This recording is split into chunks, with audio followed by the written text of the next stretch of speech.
My grandfather knew what happened in the Dyatlov Pass Incident. I translated his diary.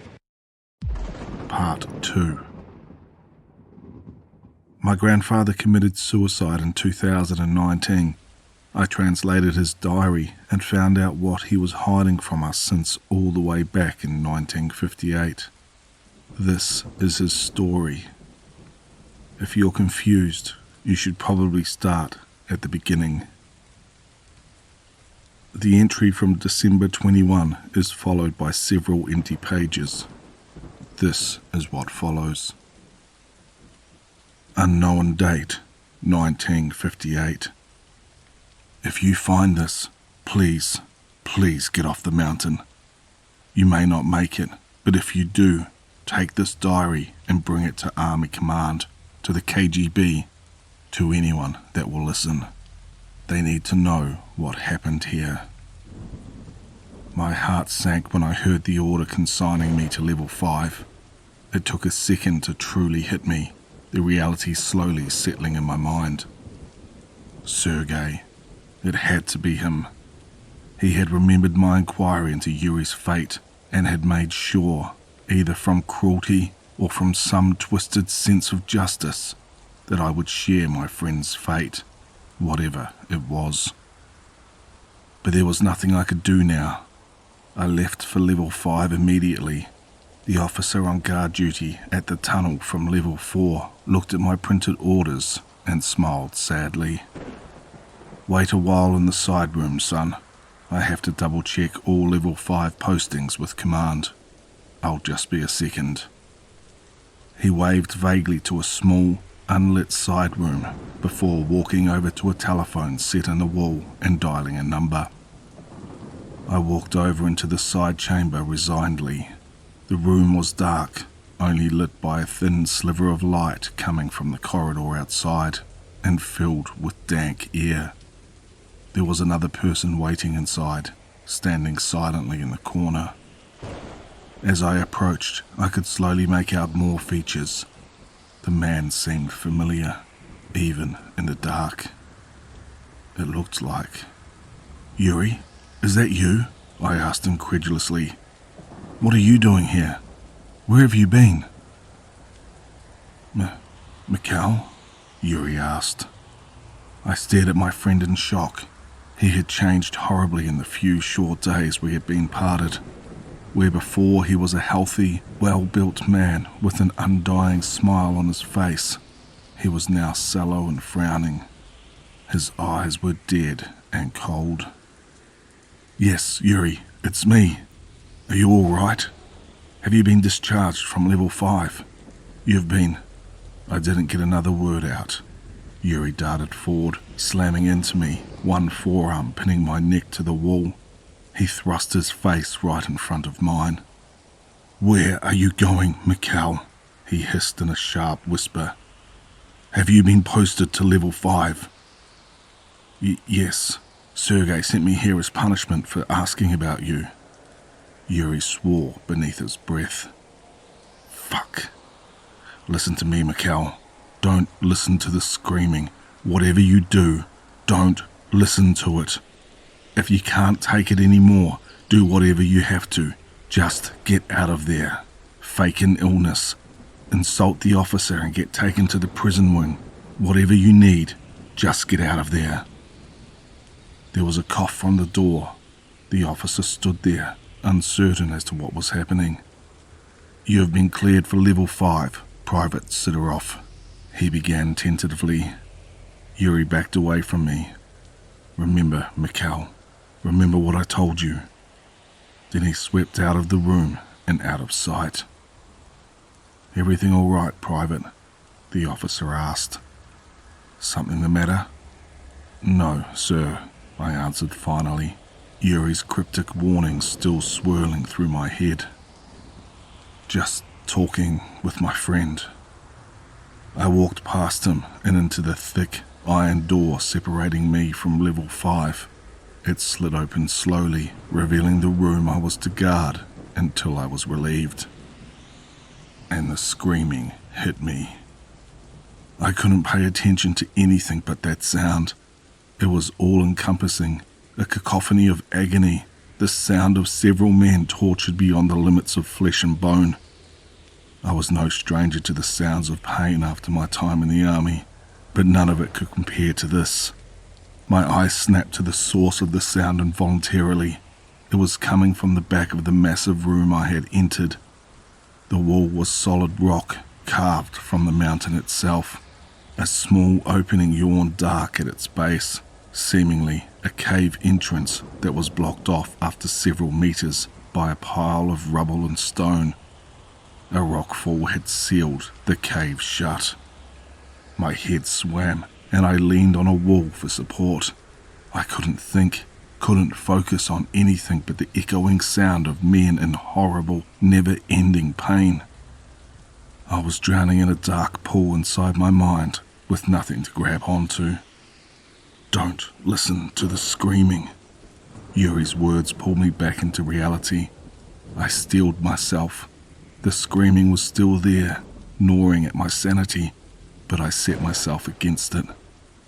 I would not fall to it. A man in a lab coat made to walk past me. I stepped in his path. He was a thin man, with a bald head and the stubble of several days on his chin. "Comrade, what is that thing?" I asked him, pointing to the cave's entrance. "Where does it lead?" He looked at me in confusion. "Do you not know? Didn't anyone tell you?" "This is my first time on level 5. I don't know anything about this place. Please, I need to know." The researcher looked around, as if checking no one was watching us. Then he stepped close to me. "There used to be this huge cave system beneath this mountain," he said, his voice low. "The local tribe would report strange noises coming out of it, and every now and then people would disappear while on the mountain. So we sent a small unit of 5 to check the tunnels. What happened to them? Only one of them ever made it out. They found him 3 days later, wandering the wastes outside. He was beyond help, muttering to himself about the dark, blood, and things underneath his skin. When another unit went to find his comrades, they got all the way down here and found the cave-in. It seems the man blew a grenade while escaping and caused a rockfall that sealed the end of the cabins off. And the men inside? The men inside have been screaming ever since this place was found. Not a second of silence in 5 years." The man stepped away from me and hurried away, obviously not wishing to continue talking. I swallowed nervously, my mouth suddenly dry and my throat tight. "So glad you could join us today, Private," came a voice from next to me. I turned and came face to face with Commander Sergei Yohantov. The man was smiling slightly, but that unceasing anger was still simmering in his eyes. "Sir, yes, sir," I saluted, clenching my jaw in frustration. "Awaiting orders, sir." Sergei smiled. "There is not much to do for you soldiers here, Private, except wait and remain vigilant. You will stand guard at that post until you are relieved." He pointed at a small niche set in one of the walls of the room, barely large enough for a man to stand in it. "Sir, yes, sir," I answered, gritting my teeth. I walked over to my post and stood to attention in it. The screaming was still hammering at my ears and tearing at my mind. There were no words to it, and no halt, not even for those screaming to take a breath. There was no way it could have been so loud through the rock cutting us off from the men, if it even was men. But somehow it was, drowning out everything else. I looked around the room to try and preoccupy myself with something else. It was a massive hallway, dozens of meters long and almost as many deep. There were many niches similar to mine around the walls, some occupied by dead-eyed soldiers, many others empty. The center of the room was filled with desks and elaborate equipment manned by researchers and scientists. I saw that almost all of them were wearing heavy hearing protection, drowning out the all-encompassing cacophony. They were working with complicated-looking electronic gear, the intent of which I couldn't begin to fathom. Right in front of the sealed cave entrance was a massive wheeled cannon. It was loaded and ready to fire, aiming straight at the pile of rubble, separating us from whatever was inside there. Manning it were 5 soldiers in uniforms I didn't recognize, all with heavy air protection. We were expendable. They were not. As my interest in the surroundings waned, the screaming returned, stronger than before. I couldn't think of anything but it, and the longer I listened, the more I became certain there was something more than human beneath it, an undertone no man's throat could ever utter. Whatever was in there, it wasn't altogether human. Time began to lose all meaning. How long was I standing there? Minutes? Hours? Days? I don't know. There was nothing to hold on to, nothing to compare the passage of time to. Only the crying of the trapped men. I would regain consciousness, confused as to what was happening and where I was. Only the walls of my post kept me upright as I leaned heavily on them. When I closed my eyes, I could still see that terrible cave and the barrier of rock between me and whatever was in there. I don't know how long I was on guard duty before Yuri's words pierced the veil on my thoughts. If you can't take it anymore, do whatever you have to, just to get out of there. I wish to serve my country. I would gladly have laid down my life for it. But this was something I could not do. I had to get out of this room before I lost my mind. Slowly, almost theatrically, I kneeled over and landed face down on the floor. I shut my eyes and went limp. "Medic!" someone yelled, barely audible over the screams. The thud-thud of boots hammered the floor as several men ran over to me and pushed me onto my back. I kept my eyes shut, feigning unconsciousness. "We need to get him to the medical wing," came a voice I didn't recognize from somewhere above me. "He may go into shock. Not everyone can handle this for too long." I felt arms grab me and pull me up. I was being dragged somewhere. I hoped it was towards the exit from level 5. The movement stopped suddenly. No. The voice was Sergei Yahantov's. It came from in front, from between me and the exit. Shit. "Sir, this man is unconscious. This place might have been too much for him. We need to get him to a..." "No, comrade. This man is here as a disciplinary measure, and here he will stay till he awakens. Take him to the prison room and put him in a cell.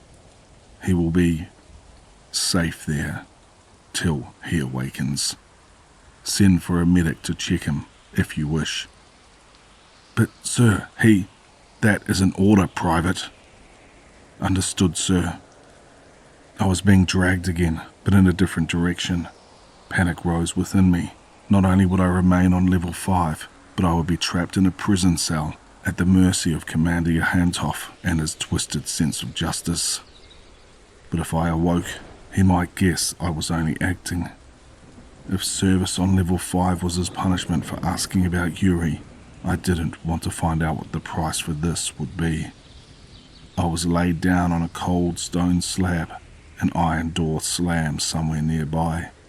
Then there was silence, broken only by the wailing of level 5. Time began to slip past me again. Minutes blended into hours. There was only the sound from outside. Suddenly, I was pulled back into reality. It took me a second to realize what had broken me out of my horrifying trance. Silence. Absolute silence. The screaming had stopped. There was a second of nothingness as the world drew its breath. Klaxons and sirens wailed outside the door of my cell. The thump of boots echoed through the halls as soldiers took up positions. I leapt up, running over to the solid metal door of my room, beating on it with my fists. "Let me out! Let me out, damn you all!" There was no answer. Someone screamed in level 5, the same inhuman screech that had before come from within the cave. Except now, it was closer, more immediate, in the room outside. There was a gunshot, then another, and then a whole salvo. The ground shook as the massive cannon I had seen discharged a single time. The screaming grew in volume as more men joined in, but never more than a handful. One cry would die down in a wet gurgle, only for another to take its place. I backed away from the door and fell to the ground, hands clenched on my ears. Something heavy hit the door. A red puddle began spreading from beneath it. There was a crash of steel from outside, the agonized wail of heavy doors being ripped off their axis. The screaming grew distant, spreading upward through the facility, and silence fell on level 5. I have been here since then. I cannot open the cell door from inside. As far as I can tell, days have passed. Thirst and hunger torments me, but I have to hold on. In case I am ever rescued, I have to warn someone. I have to warn them about what happened on level 5.